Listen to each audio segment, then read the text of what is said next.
Howdy, lieutenants and economists. The most volatile, evil, disgusting things on the planet, humans. If you have a video request, you can always go to assholeconsulting.com. Yeah, I am gonna charge you, kids. And that is the importance of not fucking up. You are such an asshole!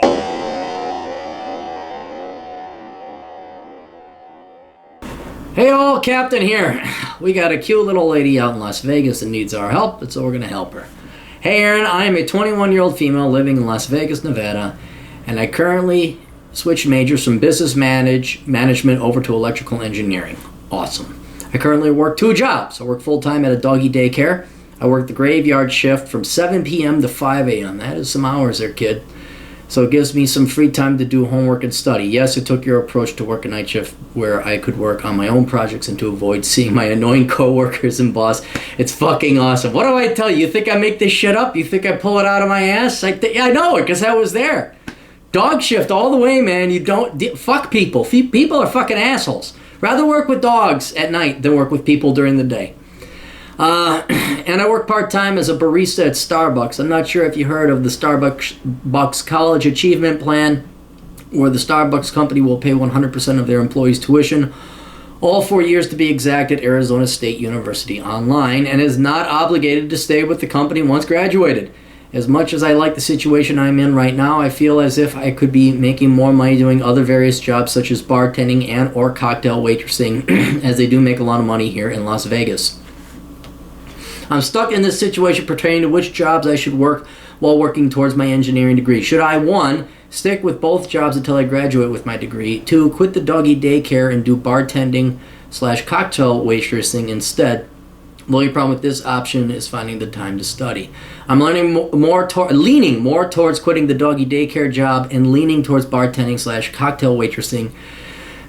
Since Starbucks is paying 100% of my tuition, I won't have to worry about paying any student loans, etc. So by the time I'll graduate, I'll have a lot of money saved up by then for possibly a house, retirement, etc. Looking forward to see what you think of my plan. Thank you, Kat. Well, thank you, Kat. Now, I contacted Kat. I asked her a couple other questions, like specifically numerical specifics. And what I found out, pull up the old Excel spreadsheet here. Starbucks does have the tuition, but cocktail waitresses make a fair amount of money. Over in Las Vegas.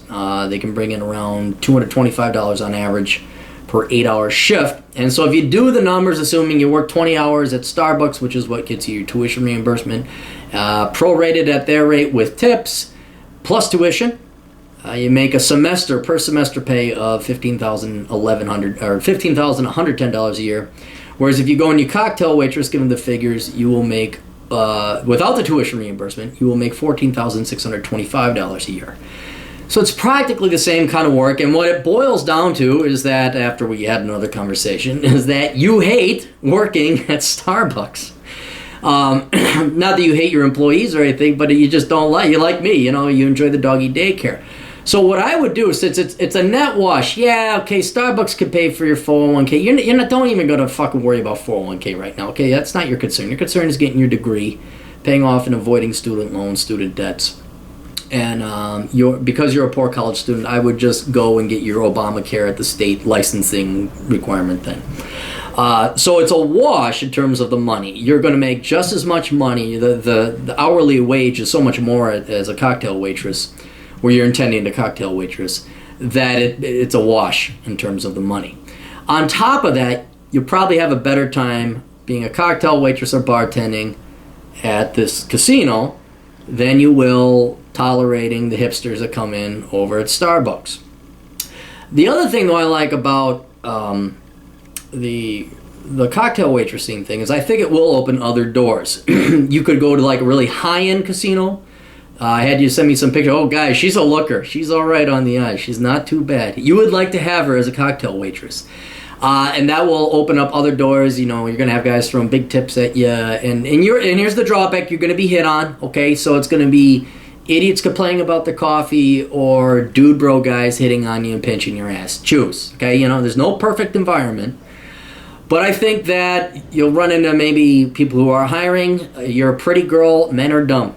And I think more business opportunities. Plus, if you can get into the elite, if you can, and you're pretty enough to, there's got to be other things like you, and I'm not too familiar with the Vegas nightlife scene. I'm just not. But what are the highest paid? I mean, what's above cocktail? Will you become a bartender, or maybe you're a private concierge? I think that would expose you to an industry that's kind of huge, the gambling industry. And I don't know exactly what electrical engineer would do there, but Starbucks. What you serve coffee, you gotta want to be in the coffee business. I think casinos are a little bit more dynamic and fluid in that there will be other opportunities either through clientele that comes in or through